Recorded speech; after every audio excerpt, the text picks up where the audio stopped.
Right into questions, so raise your hand and we'll get a mic over to you. Let's start with back room on the right with Ryan. Hey Coach, obviously every week when you're growing a team and growing a bunch of players, development's huge, but what does this bye week do to Ryan Williams, a freshman who's having a great season so far but trying to build even more? Well, I think for all the players, it's just focusing on improvement, and Ryan was no different. I think each player, each position group had things that their coaches and our staff, identified to improve and work on, and so that was really, a key emphasis for not just Ryan, but everybody on offense. Jump to the left side, Colin. Obviously, this is not Jalen Norwood's first foray into SEC play, but I'm curious about, do you sense like a weight in terms of his approach this week? How is he kind of, taking on with, 2 versus 4 and kind of the pressure of, the stage that he's about to be on here on Saturday night? I haven't felt that. Certainly there's an importance on every game that we play, and the focus is on us and our preparation and our week of prep, just leading into the game and focusing on that and being where your feet are and staying present. And certainly I think for every player, when you have experience of competition at this level, I think that helps you. You can lean back on those experiences, on things you learned about yourself and learned about your week of preparation. But I think what's really important is that no matter who you're playing, that you focus each week on just being your best. You don't want one game to, your week of preparation and your process to be different based on who the opponent is or, what game of the year it is. And so that's really what the message is to the players is, focus on being your very best each day of preparation. And so that when you get to Saturday, you feel prepared so that you can go put your best foot forward and compete at a high level. Jump to Big Kelly on the front right. Yeah, simple question. What do you think of Georgia's defense? I think they're excellent. I think when you look at them, I think there's lots of things that stand out, but I think first and foremost they have quality players. I think at all 3 levels, long, fast, explosive players, and then on top of that, I think the coaching staff there does a fantastic job. They're excellent coaches. They have a great system in place. They have years together running that system, and so it's a great challenge. And they're excellent. Stay on the right side, Charlie. And sticking with that, they're number 1 in the country in pass defense. Just when you're watching film, that what stands out from their secondary? Well, I think anytime you talk about pass defense, I think it's a combination of the rush and coverage matching together and complementing one another. And so certainly, they do a nice job in that area. They play tight coverage, they mix up their defenses, and then they can rush and create pressure on the quarterback. And so I think both ends of their defense, the back end and the front end, do a good job of complementing one another and making that a challenge. Go to EG, Emily Grace right before you. Coach, we talked a lot about sustaining long drives this season. Now against Georgia, without giving away too much of the game plan, what does it look like to do it against them? Well, I think it's just about execution. It's about us executing simple things well and being able to respond to whatever happens in the game. And so I don't think that that's different this week than it is in the past. Obviously the opponent is excellent, and so the attention to detail and the focus gets heightened, but it's still about executing and doing the simple things really well. And that's what will show up on Saturday, and for both sides is the team that executes the best will win the game. And that's what will ultimately decide who wins and loses. Back left, Steven.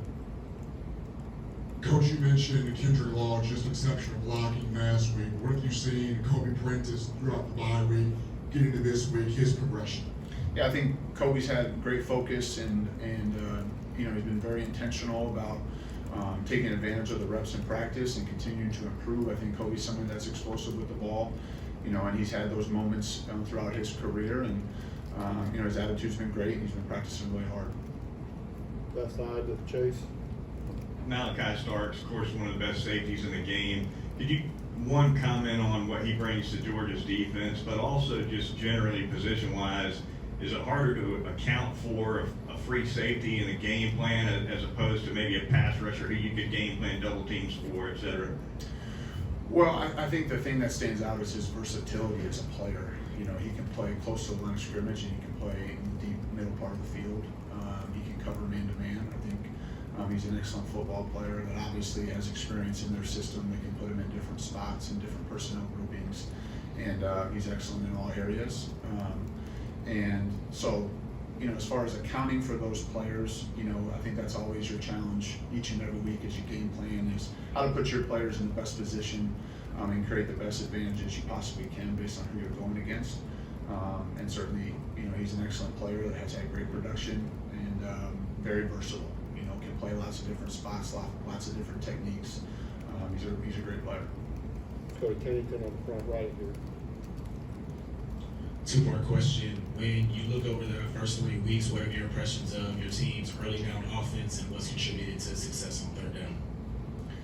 I think, you know, there's some inconsistencies on first and second down, you know, from an efficiency standpoint, that we'd like to be better, we'd like to be cleaner. I think that goes back to some of the other questions, you know, that, you know, have been asked as far as just the execution, the down in and down out execution. And so that's something that will be important for us moving forward, and certainly in this game. You know, I think the third down, the key there has been trying to stay away from some longer yardage situations. I think we've been in some manageable third downs, which, you know, the advantage starts to tilt towards the offense in those situations when you're not so predictable. So I think the guys have done a nice job, and obviously that challenge will be heightened on Saturday. Go to the left side, Tony. This is a team, I think, it's only allowed one play of 20 yards out through the air. Is that something that you kind of consider when you're game planning, or are you just kind of go with what you do and hope that you execute to the fullest? Well, the explosive play cut up is not long. Yeah, so that didn't take a very long time to watch. You know, I think what you're looking at is structure. You're looking at personnel, and you're trying to match, you know, things that you do to the challenges that they present. You know, I think that's what you're doing each and every week. And so, you know, certainly they've done a great job of that to this point. And, you know, it'll be important for us to execute at a high level on Saturday. All right, last question, we'll go to Travion, back left. Coach Cap mentioned that the offensive line kind of took like a deep dive on the bye week and just review tape from the first 3 games. Can you just talk about that group as a whole, the continuity they've built, and being able to get some guys back and just getting that group together back as a whole, having that bye week off coming into the conference play? Can you just talk about that? Yeah, I think they've made strides for sure, you know, in the first 3 weeks. You mentioned the continuity. You know, we have not played consecutive games with the same starting 5, you know, and so there's been rotation there, you know, and we'll continue to play the players that deserve the opportunity to do that, you know. But I certainly saw progress. You know, I certainly think that this past game there was progress made. But we need that to continue, and not just for the offensive line, but for the other positions as well. You know, for each person, each position group to just, you know, continue to improve and hone in on your fundamentals, your techniques, your communication, all the different things that make, you know, units and position groups successful. And it you know, is certainly, when you're an offensive lineman, you have 5 guys that need to, you know, play as one. And so I've seen improvement there. There's great urgency, there's great focus. Coach Cap's done a real nice job of developing that group, and they're gelling, you know, and getting, you know, better and better each day. And so we expect that to continue, and yeah, we're pleased with the group's effort and work ethic in practice. All right, thank you. Okay, well, time.